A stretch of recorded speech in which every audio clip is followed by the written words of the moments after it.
Bien, bueno, han sido las dos damas que disertaron hoy, los que participaron en la primera jornada avícola, como fue el caso de Betson, no tuvimos ni una dama, eran todos caballeros. Hoy hemos tenido dos representantes de CLADAM y yo esperaba que estuviera por aquí el colega y amigo Alejandro Cogliati, pero bueno, no ha podido estar porque le surgieron cuestiones laborales, así que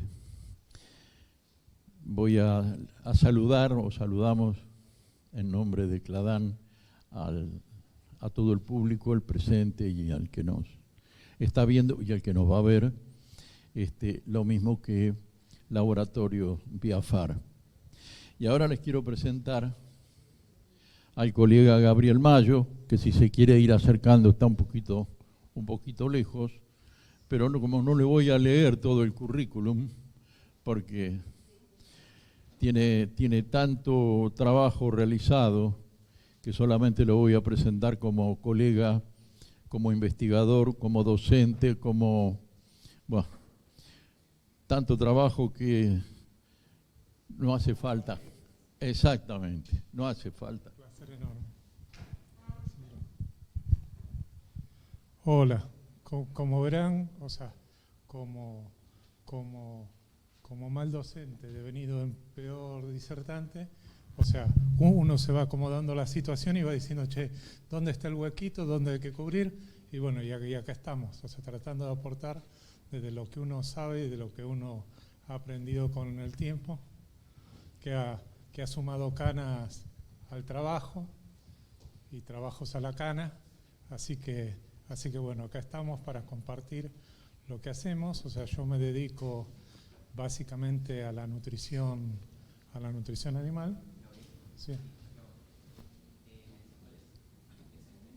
Esa.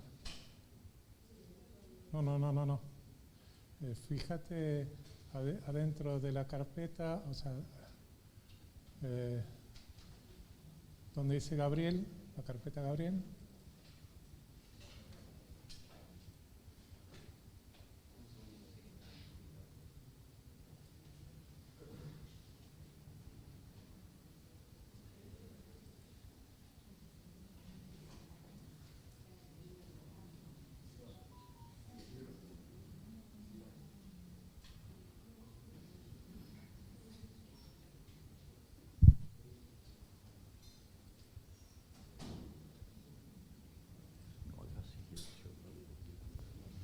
Bueno, a ver, les cuento, o sea, básicamente cómo es el tema de la charla.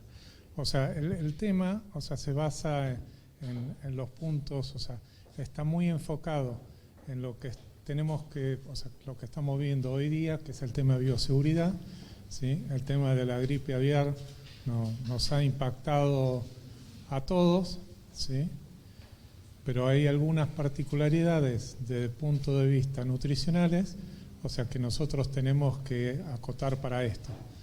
Entonces la idea es no hablar de influenza, como realmente os he escuchado las dos ponencias recién, que fueron espectaculares, muy a la parte práctica, esto y lo otro, sino a todas las medidas de prevención que tenemos que hacer desde el punto de vista alimenticio y nutricional.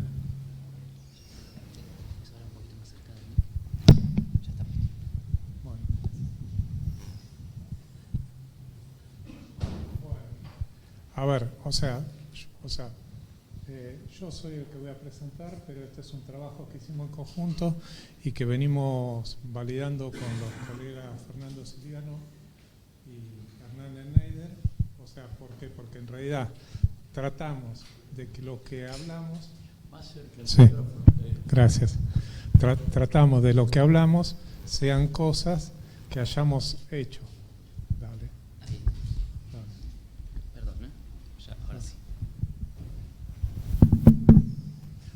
O de alguna manera que lo hayamos validado, ¿sí? Como para presentar resultados, o sea, que sean reales, ¿sí? ¿Está? Entonces, básicamente, y en el mismo formato que lo presentó Silvina, o sea, ¿sí? O sea, vamos a hablar primero de introducción, ¿sí? De lo que es bioseguridad en granjas aviares, y después a influenza aviar, y después nos vamos a meter en los dos puntos fuertes nuestros, que es bioseguridad alimentaria y bioseguridad nutricional. ¿Sí? Y por último, las conclusiones y recomendaciones. Bioseguridad en granjas aviares, ¿sí? O sea, y esto es solo un punteo, o sea, la charla se la van a dejar, la charla se la van a dejar, así que, o sea, está disponible como para que después la puedan rever, lo que sea. O sea, está mi mail para cualquier consulta que tengan, ¿sí? O sea, básicamente la bioseguridad, o sea, se basa en esto. O sea, no dejar entrar ni salir a ninguna persona, a nadie externo de las granjas, ¿sí? O sea, tener aislado todo, ¿sí? El problema es que cuando hablamos de influenza aviar,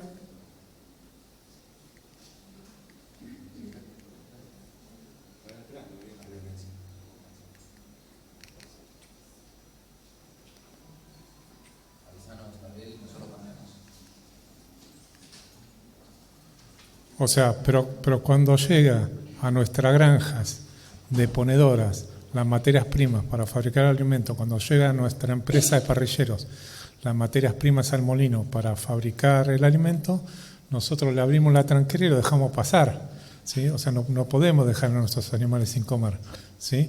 Y directamente llevamos desde las materias primas, que algunas que vienen directamente del campo, o sea, o de acopios o donde sea, se lo llevamos directamente y se lo ponemos en el pico de nuestros animales, ¿sí? Entonces, básicamente, a eso nos vamos a referir. ¿Cómo hacemos para mantener un esquema de bioseguridad dentro de este esquema, ¿sí? De puertas abiertas? Porque nosotros somos los que le abrimos, ¿sí? O sea, nosotros no podemos producir sin alimento, no podemos producir sin agua. El agua viene de napa de agua y podemos controlar napa de agua, podemos clorinar, podemos hacer un montón de cosas. El alimento no, el alimento viene de afuera y algo tenemos que hacer con eso que ingresa, ¿sí? Entonces, bueno, o sea, no nos vamos a meter en el tema de influenza aviar. Sí quiero hacer un punto importante que tiene que ver con las expresiones proteicas del virus de influenza y la vacunación de influenza, porque, o sea, en varios grupos, de hecho, ahora del CONICET, nos han convocado para ver cómo hacemos por el tema vacunas, ¿sí? Vacuna sí, vacuna no, ¿sí? Está porque ave de larga vida, o sea, tiene alta predisposición, o sea, puede llegar a ser reservorio, tenemos como reservorio áreas, o sea, aves migratorias, o sea, aves de traspatio, pero no es toda la culpa, porque también, o sea, ha habido focos en zonas donde, en granjas comerciales, donde no ha habido en focos de traspatio. Entonces tenemos que tener mucho cuidado con esto, ¿sí? O sea, es un tema más para los sanitaristas, pero bueno, pero estamos todos involucrados en esto, ¿sí? Estamos en la cadena de valor de la producción de carne de alta calidad y de huevos de proteínas de alta calidad, ¿sí? Entonces, en los dos puntos que vamos a hablar, o sea, uno vamos a hacer foco en bioseguridad alimentaria y en el otro lado vamos a hacer foco de bioseguridad nutricional, ¿sí? Porque, o sea, esto tiene que ver con la maniobra de alimentación y la maniobra nutricional, eso tiene que ver con fórmulas y cómo uno ajusta las dietas a esta nueva situación en la cual estamos enfrentados, ¿sí? Entonces, bioseguridad alimentaria básicamente es qué barreras ponemos entre el alimento y los animales, ¿sí? O sea, yo de alguna manera le tengo que hacer llegar o el alimento que elaboro yo en el molino, o sea, ya sea interno de la misma granja de ponedora o de la empresa de parrilleros en el molino, o sea, de alguna manera tengo que llevar esas materias primas y se las llevo directamente, o sea, muchas veces, o sea, con un camión que ingresa a la granja, que va galpón por galpón y distribuye la comida, o sea, galpón por galpón en cada uno de los hilos, ¿sí? Entonces, de alguna manera le tengo que poner diferentes tipos de barreras para tratar de llegar con la menor cantidad de virus de influenza o de hepatitis o cualquier inclusión o cualquier patología, ¿sí? hasta mis aves, ¿sí? Entonces, ¿qué barreras ponemos? Y acá los podemos diferir en productos, ¿sí? Y en buenas prácticas, ¿sí? Yo soy más partidario de las buenas prácticas porque, o sea, los productos, o sea, hay productos muy buenos, o sea, desde baja gama hasta alta gama, o sea, tenemos para todos los bolsillos, tenemos para todos los presupuestos, tenemos para todos los esquemas de bioseguridad que queremos tener, ¿sí? O sea, podemos adaptarnos a lo que hay disponible, por un lado, pero por el otro lado también, o sea, las buenas prácticas, o sea, son acumulativas. Entonces, todo lo que uno hace sobre buenas prácticas, o sea, lo puede ir haciendo en paralela y va a servir, o sea, para mejorar todo el sistema productivo, ¿sí?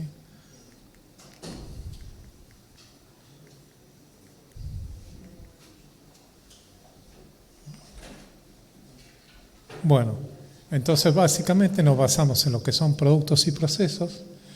Y, a ver, ¿ustedes dónde tienen mayor bioseguridad en empresas avícolas? ¿En qué sectores?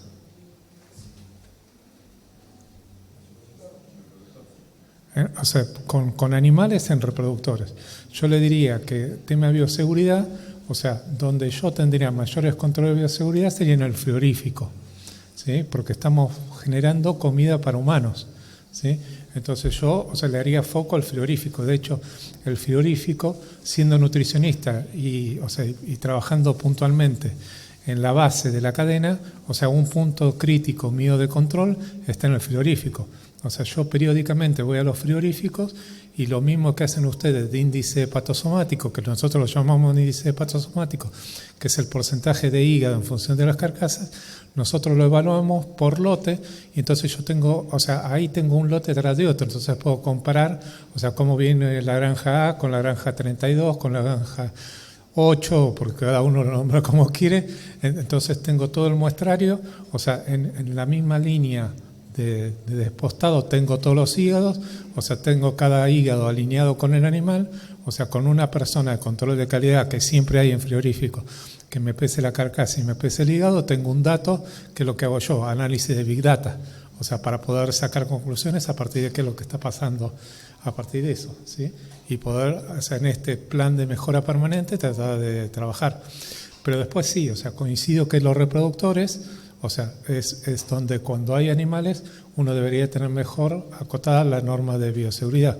Y con el punto de vista del alimento, ¿qué hacen con el alimento en bioseguridad diferente a lo que hacen en parrilleros o lo que harían en ponedoras?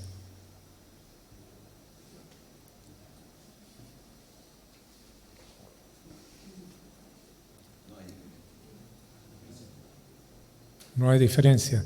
La dieta es igual.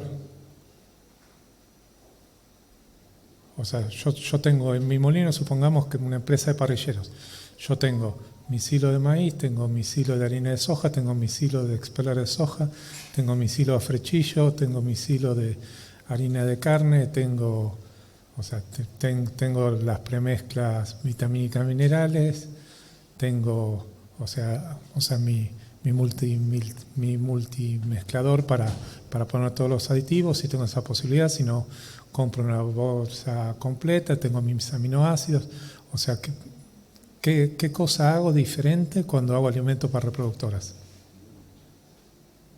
Todo entra igual. ¿Por qué no? Una harina de carne no se usa para reproductores. ¿Por qué? Porque puede venir contaminado con salmonela. Entonces, uno trata de las materias primas de reproductores, van a estar más cuidadas. Entonces, o sea, uno, por ejemplo, o sea, trata de evitar cualquier materia prima que me pueda contaminar el alimento, que me pueda contaminar las aves, que me pueda generar un problema después, o en la reproductora o en los parrilleros, ¿sí? Por vía de transmisión vertical. Salmonela es un caso clave, ¿sí? Entonces, harina de carne, uno trata de obviarla de las fórmulas para no tener, o para bajar la probabilidad de incidir. O sea, acá en nutrición trabajamos todo en futuro. O sea, yo no sé cuál es la calidad del maíz que está bajando, porque baja el maíz por un lado y del otro lado está saliendo el alimento. Y yo tengo que formular prediciendo el valor nutricional que tiene ese maíz. Pero una cosa es maíz y otra cosa es evaluar el nivel de salmonela que pueda tener una harina de carne. A menos que tenga una harina de carne, o sea, de un proveedor totalmente seguro, auditado, esto y lo otro, o sea, yo no usaría harina de carne. O sea, como materia prima, es una materia prima que me parece espectacular. Una fuente de fósforo más barata que el fosfato. Pero en un alimento de reproductora yo prefiero usar fosfato, que es un mineral que es mucho más controlable que una harina de carne, ¿sí? A eso me refiero cuando hablo de procesos, o sea, materias primas que no incluyo, ¿sí? Por un tema de bioseguridad. Y de productos, o sea, ¿qué productos va sí o sí en reproductoras que no va en parrilleros? O puede ir, por ejemplo, para algunos casos particulares en bebé o algunos casos particulares. O sea, ¿qué producto, o sea, como sanitizante es el más utilizado en reproductores? O sea, las 3B, bueno, bonito y barato. Sí, formaldehído, ácidos orgánicos, ¿sí?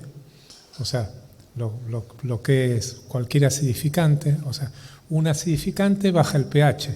O sea, tengan en cuenta que, o sea, que el estómago glandular, o sea, una de las principales funciones que tiene, o sea, es producir ácido clorhídrico.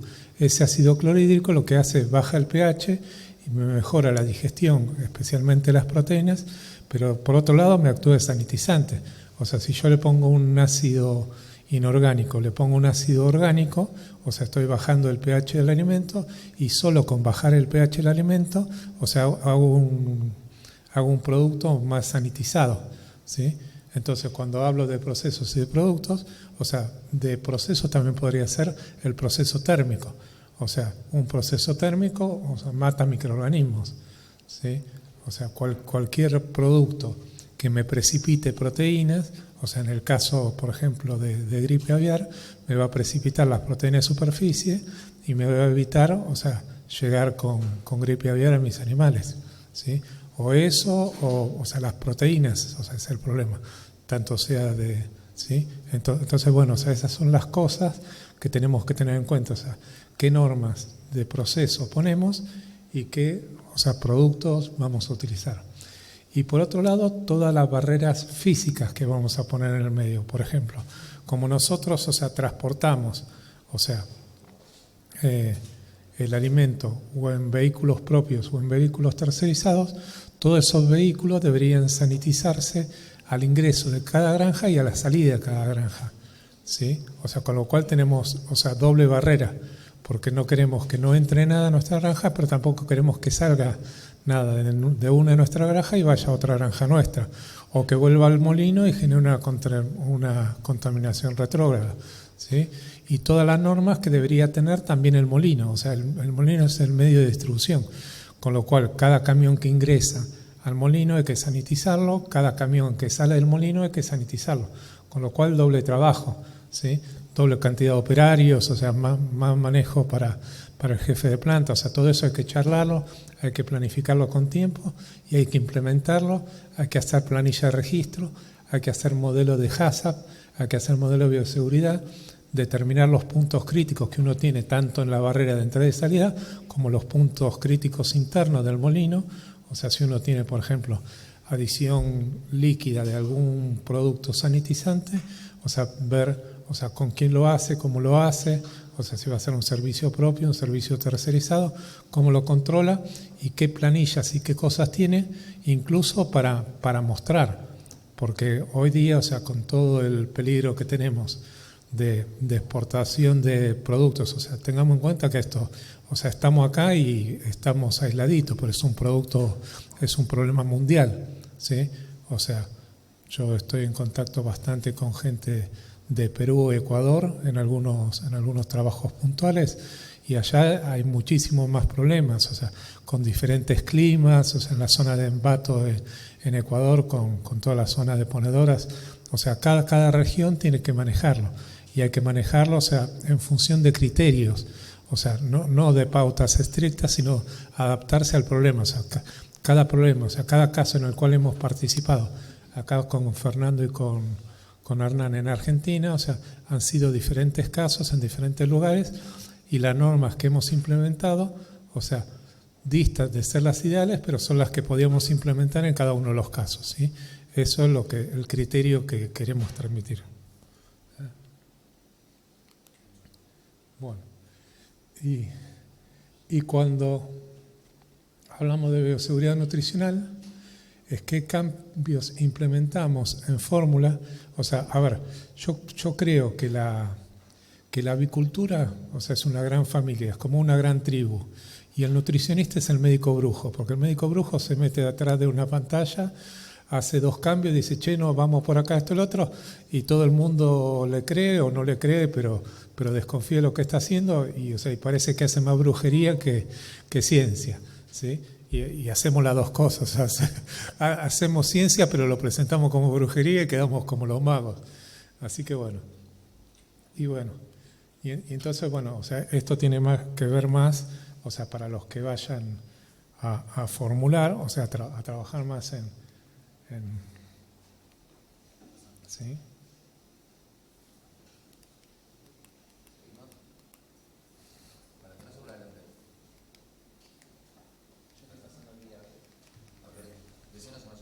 Para atrás. Una menos. Ahí está. Entonces, ¿qué cambios implementamos en fórmula para mejorar la defensa de los animales a expensas de otras funciones? O sea, son diferentes las necesidades nutricionales que está, o sea, para producir más que las necesidades nutricionales de un animal que tiene que defenderse ante problemas, ¿sí? O sea, a ver, yo le digo, si yo me siento cansado, esto y lo otro, o sea, me tomo un tecito, me bajo los decibeles, esto y lo otro, y me preparo para la pelea contra el virus que venga, ya sea COVID, ya sea gripe de 1 hora en invierno, ya sea la que sea, ¿sí? O sea, si estoy en fase de entrenamiento porque quiero competir en lucha libre con mi hijo, que es un adolescente que me hace gastar energía en el campo, o sea, mi nutrición va a tratar de ser diferente. Entonces, lo que tratamos de hacer es básicamente eso, o sea, adaptar ese concepto a nuestras aves. Entonces, o sea, primero hablamos en temas de nutrición y después hablamos en temas de manejo práctico de esta nutrición, ¿sí? 1, fuente de energía. O sea, ustedes ya saben que, por ejemplo, en parrilleros, la dieta de verano son diferentes a la dieta de invierno, ¿sí? Eso es algo ya establecido. De hecho, ya hay muchos lugares, especialmente en lugares de altura. O sea, me ha pasado en México que la dieta de verano, o sea, funciona muy bien, o sea, incluso durante el invierno, por un tema de sobrecarga metabólico, síndrome ascítico y todo lo que hablaron Silvina y Julieta, ¿sí? ¿Está? Entonces, o sea, viene muy bien refrescar esto, pero ¿por qué? Porque el origen de la energía es diferente. O sea, la energía a las células del ave se le aporta por oxidaciones. ¿Y cuáles son las oxidaciones posibles? A partir de los hidratos de carbono, a partir de las proteínas y a partir de los lípidos. Los lípidos, o sea, contienen mucha energía, pero no consumen tanta energía para aportar energía. Entonces, si yo doy dieta de verano con alta cantidad de energía, eso no genera un sobrecalor. Entonces, el animal está más en un ambiente de confort y puede utilizar mejor esa energía. En eso se basa básicamente la dieta de verano, en usar más aceite y usar menos, o sea, dietas con menos cantidad de proteína y aminoácidos ajustados, o sea, lo que uno necesita, o sea, no tener un exceso de nitrógeno, porque ese exceso de nitrógeno se tiene que eliminar por riñón, que es una sobrecarga metabólica. Entonces tratamos de evitar cualquier sobrecarga y darle lo que necesita. O sea, como en realidad lo que necesita son aminoácidos digestibles, nosotros usamos y sugerimos usar los aminoácidos digestibles, los aminoácidos digestibles estandarizados para formular todas nuestras dietas. Mucho más si tenemos que hacer este tipo de cosas. Entonces, o sea, justamente con esto, trabajar con lo que se llama proteína ideal, que es el perfil ideal de aminoácidos, sí, de aminoácidos digestibles, pero no solo eso, sino ajustados al requerimiento, porque la necesidad de cada uno de los aminoácidos cambia. Y le voy a dar solo, o sea, manera de ejemplo, uno chiquito. O sea, la proteína ideal se basa en la relación de todos los aminoácidos o de los aminoácidos digestibles con la lisina digestible. ¿Por qué la lisina digestible? Porque la lisina digestible es la que, o sea, es el aminoácido, o sea, base de la masa muscular. Entonces, si yo tengo cierta cantidad de lisina digestible, le tengo que poner todo el resto de los aminoácidos que son más para funciones metabólicas para acompañar la síntesis de proteína, que es lo que estamos produciendo, ¿sí? Pero, por ejemplo, la lisina es un aminoácido del grupo químico de los aminoácidos básicos. Se absorbe por el intestino por un canal chiquitito, o sea, nosotros tenemos toda la barrera intestinal y se absorbe por unos canales chiquititos, son como unos tubitos por donde se absorbe. O sea, todos los aminoácidos básicos se absorben por ahí. ¿Y cuáles son los aminoácidos básicos? La lisina, la histidina y la arginina son los tres principales, los tres más grandes. La histidina la deben haber escuchado hablar con la histamina. La histamina es un factor alergénico. O sea, si yo tengo una dieta que tiene mucha histamina, me va a generar una alergia intestinal. Entonces uno trata de que histamina, tenga poco las dietas, ¿sí? Entonces en esa relación lisina-histidina hay mucha lisina, pero hay poca histidina. Si yo quiero crecimiento. Pero por el mismo lugar se absorbe la arginina, que es otro aminoácido básico. La arginina, o sea, es precursor del óxido nitroso. Y el óxido nitroso es la actividad de las células inmunes de CD4-CD8. Entonces, si yo tengo mucha lisina, ¿sí? O sea, me está ocupando ese canal de entrada y no me permite entrar la arginina. Entonces, para mí hay que hacer dos cosas. Uno, que ya está publicado desde hace 20 días atrás, que los niveles de arginina mejoran la respuesta inmune. ¿Sí? O sea, ya nos ganaron de mano. O sea, nosotros que estamos ahí en el límite, o sea, estamos permanentemente leyendo lo que hay disponible, o sea, y ya no lo publicaron, o sea, ya no vamos a hacer la referencia en el tema, pero sí venimos por esa onda, pero como lo nuestro es más práctico, o sea, y tiene que acomodarse a la situación nuestra de empresa, de país y todo, lo que sugerimos es bajar el nivel de lisina, ¿sí? Y generar una relación arginina-lisina, que la ideal es de 1,1 a 1, o sea, por cada punto de lisina digestible, 1,1 de arginina. Nosotros sugerimos, o sea, esa relación llevarla a una de lisina digestible a 1,20, ¿sí? ¿Está? En vez de a 1,10 a 1,20. Entonces, de esa manera, o sea, vamos a tener menos aminoácidos para generar masa muscular, pero vamos a tener más aminoácidos para defenderse de esos problemas que tenemos de influenza, de adenovirus, de cualquier enfermedad, ¿sí? Entonces, el tema de hacer esas reformulaciones nos sirve para no aumentar el costo del alimento y que el dueño de la empresa no nos quiera decir, che, cambiamos de asesor, ¿sí? Y por otro lado, o sea, poder ajustar la dieta a las necesidades de nuestras aves, ¿sí? Vitaminas, o sea, las vitaminas son todas, o sea, vitaminas significa aminas vitales, o sea, el nombre viene de aminas vitales. ¿Por qué? Porque se descubrieron. Las primeras que se descubrieron fueron las del grupo B, que son aminas, químicamente son aminas, son componentes nitrogenados que actúan como coenzimas en todos los procesos metabólicos, ¿sí? Entonces, si nosotros tenemos una maquinaria, las vitaminas vendrían a ser como el aceite. Entonces, nosotros tenemos que aceitar nuestra máquina. Para aceitarla hay que mejorar el nivel de vitaminas, pero no de todas las vitaminas, porque la vitamina D tiene que ver con la calcificación, la vitamina A tiene que ver con la defensa de mucosa. Entonces, si yo tengo que hacer que defender mejor los animales, lo que haría es aumentar el nivel de vitamina A, pero no el nivel de vitamina D, porque, o sea, los pollos, o sea, despatarrados en los galpones los voy a seguir teniendo, pero yo lo que estoy haciendo es peleando contra influenza, adenovirus, o sea, todas las noxas que tengo. Entonces, o sea, no es toda la vitamina, o sea, no tengo que duplicar el nivel de núcleo vitamínico. Tengo que inteligentemente ver qué cosas me mejorarían y suplementar eso. Los microminerales, o sea, por ejemplo, microminerales, nosotros estamos trabajando muy fuerte ahora en zinc y cobre. O sea, por un lado, por el tema de salud intestinal, porque actúan disminuyendo, o sea, los contaminantes microbianos secundarios, y por otro lado, por un tema de defensa inmune. O sea, tiene mucho que ver con la inmunidad. El zinc a partir de la queratosis, o sea, a partir de la inmunidad, ¿sí? Y el cobre a partir o sea, sería una forma un poco más fina, o sea, de medir, por ejemplo, hígado, o sea, cómo se acumula en hígado. O sea, uno observa las curvas de acumulación de cobre en hígado y uno ve que el cobre va aumentando y en un momento se hace estable, ¿sí? Ese sería el punto ideal de utilización de cobre en dieta de aves, ¿sí? Entonces, bueno, o sea, tratamos de ir ajustando eso a partir de modelos matemáticos y modelos biodinámicos de crecimiento.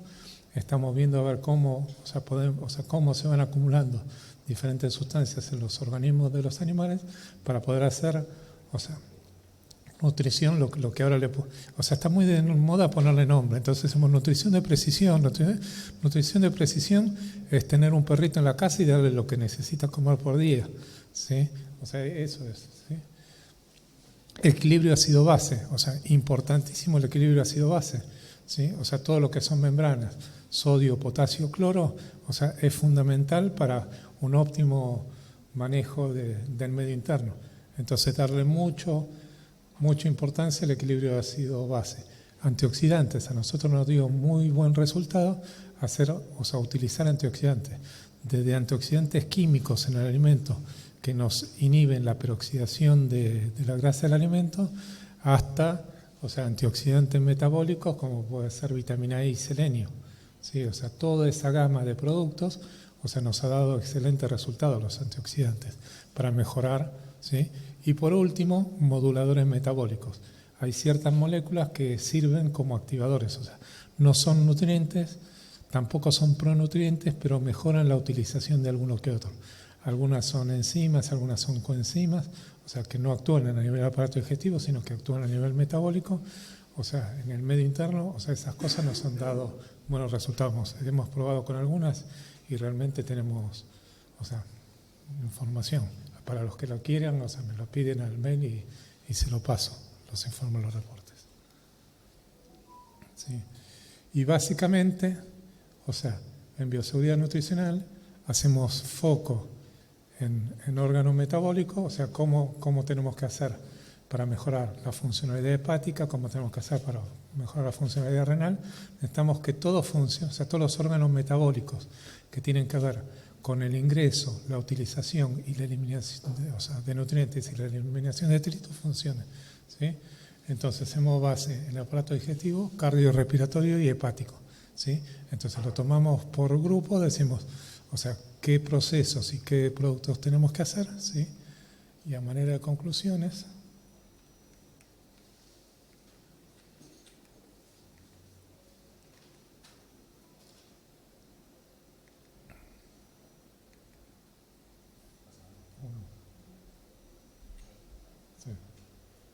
entonces, para formular cualquier dieta para las aves, necesitamos conocer el aporte nutricional de las materias primas y los precios de cada una, porque necesitamos hacer la fórmula de acuerdo del estilo de cada uno, o por máxima productividad o por mínimo o por máximo retorno, ¿sí? A mí las cosas no me parecen caras, a mí me parecen costosas. Algo caro, puede valer mucho, pero si eso me devuelve el doble, si el ROI es de 2-1, ingresa a fórmula. ¿Por qué? Porque por cada peso que yo le hago poner al dueño de la empresa, sé que va a recobrar 4. Entonces no me parece caro, me parece costoso gastar 2 pesos y recobrar 2 pesos. Eso no es ningún negocio, ¿sí? Entonces, estos requerimientos se modifican en condiciones de vacío de campo y en condiciones subóptimas de producción. Entonces, esto hay que tenerlo en cuenta. Leer la situación de campo. Por eso es importante que el nutricionista, aparte de ir al frigorífico, vaya al campo para que se pueda empapar de cuál es la situación. Y si no, tener interlocutores válidos, tanto internos como externos, como para que puedan leer la realidad y podamos discutir en conjunto. Siempre 2 cerebros piensan más que uno, ¿sí? Se puede hacer más sinapsis. Entonces, de esa manera, con esa interacción, uno puede leer la realidad y adaptar lo que uno hace a la realidad local.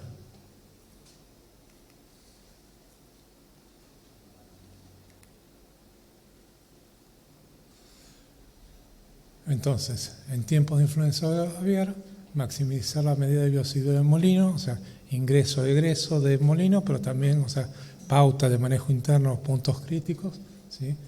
Evitar el transporte de patógenos en los camiones tolvas, ¿sí? De cualquier manera posible, ya sea limpieza y desinfección de camiones, limpieza periódica interna también de los camiones, ¿sí? Fumigar los camiones al ingreso y salida de molino y granjas, asegurar la destrucción de patógenos complicantes, que sí los hay muchos, ¿sí? Y evitar inhibir los efectos de toxinas microbianas y fúngicas, ¿sí? Que suelen ser nuestros principales, complicantes, ¿sí? Y por último, formular la dieta teniendo en cuenta las condiciones específicas de la integración o de la empresa en el caso de ponedoras. ¿Sí? Ahí tienen mi mail, ¿sí? Cualquier cosa que necesiten adicional de la presentación, me lo pido, encantado de contestarles, ¿sí? Estamos en contacto, muchas gracias Isidro, ¿sí? Muchas gracias Red Alimentaria, muchas gracias a todos ustedes por estar acá y compartir estas hermosas jornadas. Gracias.